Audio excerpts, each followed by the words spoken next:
నమస్తే welcome to our channel. Andhra Pradesh మాజీ ముఖ్యమంత్రి వైఎస్ జగన్మోహన్ రెడ్డికి సింగయ్య కేసులో తాడేపల్లి కేంద్ర కార్యాలయానికి వెళ్లి పోలీసులు నోటీసులు ఇచ్చారు. మరి ఈ నేపథ్యంలోనే ఆ ప్రమాదానికి కారణమైనటువంటి బుల్లెట్ ప్రూఫ్ కారును కూడా సీజ్ చేయడం జరిగింది.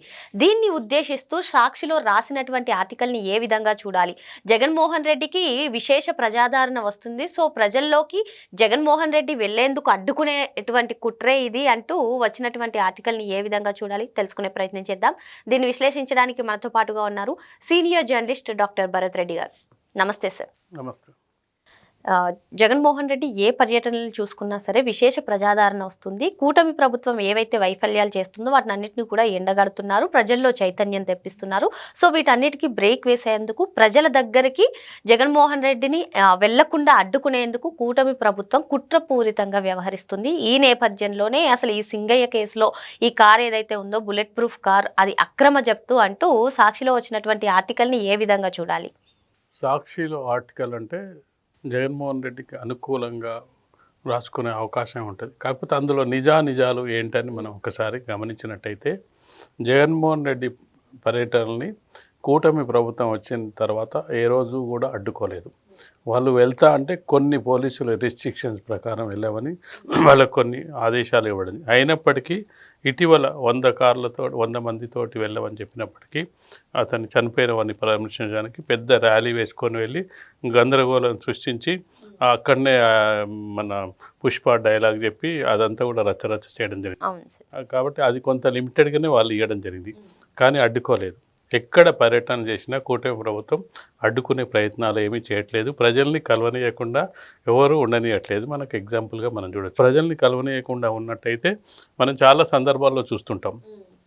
బయటికి వెళ్లకుండా హౌస్ అరెస్ట్ చేయడం, కార్యకర్తలను ఎక్కడెక్కడ అరెస్ట్ చేయడం, ఇవన్నీ చేసినట్టయితే అడ్డుకోవడం అంటారు. నువ్వు వెళ్తానంటే పర్మిషన్ తీసుకొని పోలీసుల అనుమతితోటి పోలీసులు ఏ విధంగా అనుమతిస్తే ఆ విధంగా వెళ్ళామని చెప్పి కూటమి ప్రభుత్వం పోలీసుల డైరెక్షన్లో, ఎందుకంటే శాంతి భద్రతలు కాపాడాల్సిన బాధ్యత పోలీసులపై ఉంటుంది కాబట్టి పోలీసులు ఏ విధంగా అనుమతులు ఇవ్వాలనేది పోలీసులు ఇచ్చి వాళ్లకు కంటిన్యూ చేస్తున్న సందర్భాన్ని చూడొచ్చు. కాబట్టి అది పర్యటనలు అడ్డుకుంటున్నారనేది సాక్షిలో వచ్చిన కథనం అనేది అవాస్తవం. ఇక ప్రజల్లో ప్రజాదరణ ఉంది కాబట్టి ప్రజాదరణ అడ్డుకోవడానికే కూటమి ప్రభుత్వం ప్రయత్నం చేస్తుందంటే, ఒకవేళ నిజంగానే ప్రజాదరణ ఉన్నట్టయితే ఖచ్చితంగా ప్రజలు ఇంట్లో కూర్చున్నా గెలిపిస్తారు. పర్యటనలే చేయాల్సిన అవసరం లేదు. కూటమి ప్రభుత్వం మీద వ్యతిరేకత వచ్చినట్టయితే ఆ వ్యతిరేకత ఖచ్చితంగా వైసీపీకే అనుకూలిస్తుంది. ఎందుకంటే అక్కడ పార్టీ లేదు, మరో పార్టీ కూటమిలే అందరు భాగస్వామ్య పక్షాలు ఉన్నారు. కాబట్టి జగన్మోహన్ రెడ్డి పర్యటనలు కేవలం పార్టీని నిలబెట్టుకోవడానికి, అస్తిత్వం నిలబెట్టుకోవడానికి, పార్టీలోని కార్యకర్తల్ని కాపాడుకోవడానికి, వెళ్ళిపోతున్న నాయకుల్ని కాపాడుకోవడానికి చేసే యాత్రలుగా మనం చూడవచ్చు. గత 2 నెలలుగా మనం చూసుకున్నట్టయితే ఏ యాత్ర అయినా సజావుగా సాగిందా? ఏదో ఒక వివాదం, లేకపోతే ఏదో ఒక గందరగోళం, లేదంటే ఏదో ఒక ఘర్షణ వాతావరణం లేకుండా సజావుగా ఏ యాత్ర కూడా జరగలేదు. దానికి కారణం ఏంటంటే మొదట్లో మనం చెప్పుకున్నట్టుగా, గతంలో మాట్లాడుకున్నట్టుగా శాంతి భద్రతలు అదుపు తప్పాయని చెప్పే ప్రయత్నంలో భాగంగా కొంత కుట్రలు కూడా చేసిన ప్రయత్నం చేశారు. దానిని పోలీసులు విజయవంతంగా తిప్పికొట్టడం జరిగింది. ఈ పర్యటనలో భాగంగా చనిపోయిన కార్యకర్త ఎవరు, కలిసిన కార్యకర్త ఎవరు అనేది ఇక్కడ మనం ప్రధానంగా చూడాల్సిన అవసరం. నీ కార్యకర్త, నీకు సంబంధించిన వైసీపీ అభిమానం, వైసీపీ కార్యకర్త నీ కారు కింద పడి చనిపోయాడు, అది వాస్తవం. అది టీడీపీ కారు కింద పడి చనిపోలేదు. ఒకవేళ టీడీపీ వాళ్ళ కారు కింద పడి చనిపోయినట్టయితే అదొక కుట్రకోణంగా మనం చెప్పొచ్చు.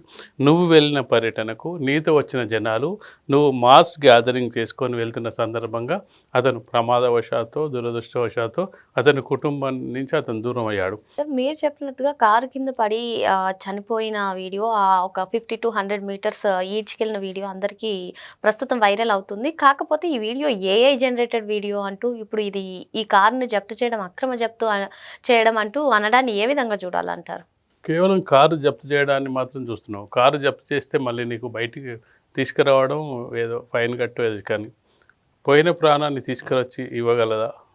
సాక్షి ఇచ్చిన ఆర్టికల్ కానీ, సాక్షి పేపర్ కానీ, లేదంటే జగన్మోహన్ రెడ్డి కానీ ఎవరైనా ఒక ప్రాణం పోయింది, అది వైసీపీ కార్యకర్తనా లేకపోతే ఒక మామూలు వ్యక్తి, ఒక ప్రాణం పోయింది. నీ కారును సీజ్ చేస్తే మళ్ళీ వదిలిపెడతారు కదా? ఎప్పుడో ఒకసారి, ఒక నెల చేస్తారు, 15 రోజులు చేస్తారు, తర్వాత ఇస్తారు. కానీ పోయిన ప్రాణం పోయిన ప్రాణం మీద దృష్టి పెట్టట్లేదు. ఎంతసేపు దీన్ని మరొక రకంగా రాజకీయంగా వాడుకునే ప్రయత్నమే చేస్తున్నట్టు కనిపిస్తుంది. ఆ ప్రాణాన్ని కూడా రాజకీయంగా వాడుకునే ప్రయత్నం చేస్తున్నారు. అయ్యో మా కార్యకర్త చనిపోయాడు అనే సంతాపం ఎవరైనా వైసీపీ నాయకులు వ్యక్తం చేసిన కనిపించింది ఎక్కడైనా?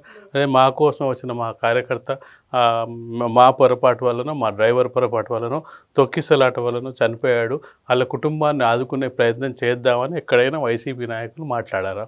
వాళ్ళు ఏం మాట్లాడుతున్నారు? ఎంతసేపు ప్రభుత్వాన్ని విమర్శించడం, మా కార్ను సీజ్ చేశారు, మాకు నోటీసులు ఇచ్చారు, మమ్మల్ని అరెస్ట్ చేస్తున్నారు, ఇది తప్పిస్తే చనిపోయిన కార్యకర్త తన సొంతింటి కార్యకర్తగానే చూడాలి ఆ పార్టీ కార్యకర్తలు. కానీ దాని మీద ఎక్కడ స్పందన లేదు. దాని గురించి కనీసం అంటే సంతాపం వ్యక్తం చేయడము, ఆ కుటుంబాన్ని వెళ్ళి కలవడము అది చేయట్లేదు. నీ కారు రేపు వస్తుంది, మనిషి ప్రాణం రాదు కదా, ఆ కోణంలో ఆలోచించట్లేదు వైసీపీ నాయకులు కానీ కార్యకర్తలు కానీ ఆ పత్రిక కానీ. కాబట్టి ఖచ్చితంగా ఇది వాళ్ళకి ఏదో ఒక వివాదం కావాలి, వివాదాస్పదం కావాలి, ఏదైతే బాగుంటుందనే విధంగానే వాళ్ళు చేసుకుంటున్నట్టుగా కనిపిస్తుంది. ఏ వివాదం లేకపోతే పత్రికల్లో వార్తలు రావు, మనం విశ్లేషించాం. విశ్లేషణ ఉండయి, వార్తల్లో వ్యక్తులుగా ఉండరు. వార్తల్లో వ్యక్తులుగా జగన్మోహన్ రెడ్డి పార్టీ ఉనికిలో ఉండాలి, రేపు కార్యకర్తలు జారిపోకుండా ఉండాలంటే ఒక ధైర్యం చెప్పాలి. ఏం ధైర్యం చెప్పాలి? కూటమి ప్రభుత్వం మీద వ్యతిరేకత వస్తుంది, ఆ వ్యతిరేకత మనకు అనుకూలంగా వచ్చే అవకాశం ఉంది. 3-4 ఏళ్ల తర్వాత జరిగే ఎన్నికల్లో మనమే అధికారంలోకి వస్తామనేది వాళ్ళ ముందుగా కార్యకర్తల్లో ఒక దాన్ని చూపించాలి. కార్యకర్తలు నమ్మాలి. నమ్మినట్టయితే ప్రజల్లోకి వెళ్ళే అవకాశం ఉంటుంది. కాబట్టి కార్యకర్తల్ని గ్యాదర్ చేసుకునే పనిలో భాగంగా ఈ మాస్ ర్యాలీలు పెట్టుకుంటూ కార్యకర్తల్ని యాక్టివేట్ చేసే పనిలో ఉన్నారు. ఎందుకంటే కార్యకర్తలు ఇప్పుడే చెల్లాచెర్లైపోవడం జరిగింది. దానికి కారణం ఏంటంటే సార్, మీరు అన్నట్టుగా కార్యకర్తలని బలోపేతం చేసేందుకు ఇటువంటి పర్యటనలు, ర్యాలీలు జరుగుతున్నాయంటే మరి అందులో ఒకరైన కార్యకర్త చనిపోతే ఏ విధంగా కూడా స్పందించని వైసీపీ తీరుని ఏ విధంగా చూడాలంటారు? ఇప్పుడు మనం అదే కేవలం అక్కడ రాజకీయమే కనిపిస్తుంది. కార్యకర్తల్ని మొబిలైజ్ చేయాలని అనుకుంటున్న సందర్భంగా వచ్చిన కార్యకర్తల్ని కాపాడుకునే ప్రయత్నం చేయట్లేదు. నువ్వు కార్యకర్తలు ఎంతసేపు ఓట్లేయించాలి, నీకు సహాయం చేయాలి, నేను అధికారంలోకి తీసుకురావాలి. కానీ తన ప్రాణం పోతే ఆ ప్రాణాన్ని ఏ విధంగా మనం ఎందుకు పోయింది, ఎలా పోయింది, అదేమన్నా లేదంటే అక్కడే ఉన్న టీడీపీ వాహనాలు వచ్చి ఏమన్నా అతన్ని కొట్టాయా, లేకపోతే వైసీపీ కార్యకర్తలు వైసీపీ వాహనాలే కదా, సరే సీఎంది కొట్టిందో లేకపోతే ఎవరిదో ఒకటి కొట్టింది, సరే వీడియోస్ ప్రకారం సీఎం ఏదైతే జగన్మోహన్ రెడ్డి వాహనం కొట్టినట్టుగా అక్కడ కొంత ఫూటేజ్ ఉంది. లేదనుకో అతని వాహనం కొట్టలేదు, నీకు సంబంధించిన అంటే మొత్తం నీ కార్యకర్తలు, నీ వాహనాలు, నీకు సంబంధించి చనిపోయిన కార్యకర్త వైసీపీ కార్యకర్తే కదా, అక్కడ ఉన్న లీడర్లందరూ కానీ వచ్చిన నాయకులు కార్యకర్తలు అందరూ కూడా వైసీపీ వాళ్ళే కదా, చనిపోయింది వైసీపీ కదా. అదే ఘర్షణ వాతావరణం నెలకొని ఇరు పార్టీల మధ్య ఘర్షణ జరిగినప్పుడు ఆ పార్టీ కార్యకర్తలు మా పార్టీ కార్యకర్త మీద దాడి చేసిందంటే అది వేరు. కానీ ఇక్కడ జరిగింది వాళ్ళ పార్టీకి సంబంధించిన అంశమే కాబట్టి వాళ్ళు ఎంతసేపు దాన్ని వివాదం చేయాలి, జగన్మోహన్ రెడ్డిని హైలైట్ చేయాలి, జగన్మోహన్ రెడ్డి మీద కూటమి ప్రభుత్వం కుట్రలు పన్నుతుందని చెప్పే ప్రయత్నమే చేస్తున్నారు తప్పిస్తే మరో అంశం అక్కడ కనిపిస్తలేదు. బుల్లెట్ ప్రూఫ్ వాహనం కావాలి, ప్రతిపక్ష నాయకునికి బుల్లెట్ ప్రూఫ్ అవసరమే ఉంటుంది.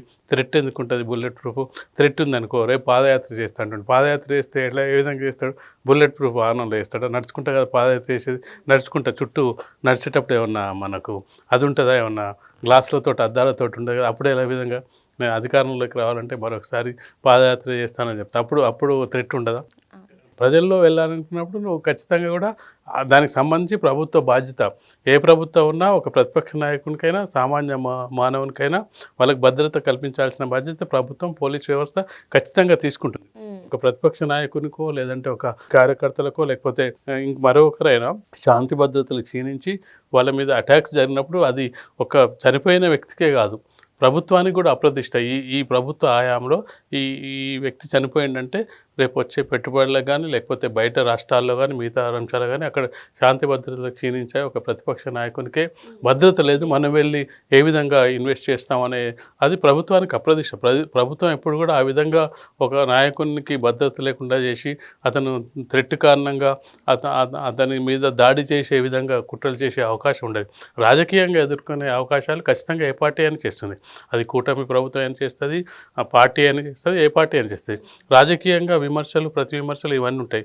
కాబట్టి ఖచ్చితంగా ఏదైతే జగన్మోహన్ రెడ్డి ప్రజలతో మమేకమై ప్రజలతో కలిసి ఉండి ప్రజలు ఏ విధంగా ఒప్పించి మెప్పించి మళ్ళీ అధికారంలోకి రావాలని ప్రయత్నం చేయాలి. కానీ ఈ విధంగా చేసినట్టయితే ఈ 11 సీట్లు కూడా వచ్చే అవకాశం లేదని ఇప్పటికే విశ్లేషణ వస్తున్న సందర్భంగా నీ పార్టీలో నాయకులు చేజారిపోతున్నారు, పార్టీ కార్యకర్తలు కూడా ఉండే అవకాశం ఉండదు. ప్రతిపక్షానికైనా ఏ పార్టీకైనా భద్రత కల్పించే బాధ్యతను ప్రభుత్వమే తీసుకుంటుందని, దానిపైనే పెట్టుబడులు రావడం కానివ్వండి, ఆ అభివృద్ధి జరగడం కానివ్వండి జరుగుతుందని, మరి ఈ నేపథ్యంలో కూటమి అసలు భద్రత కల్పించే విషయంలో వెనక్కి తగ్గదని, అదేవిధంగా సింగయ్య కేసులో కార్ సీజ్ చేయడమే కాకుండా అక్కడ పోయినటువంటి ప్రాణాలని కూడా చూడాలని చెప్పి సార్ చెప్తున్నారు. Thank you sir.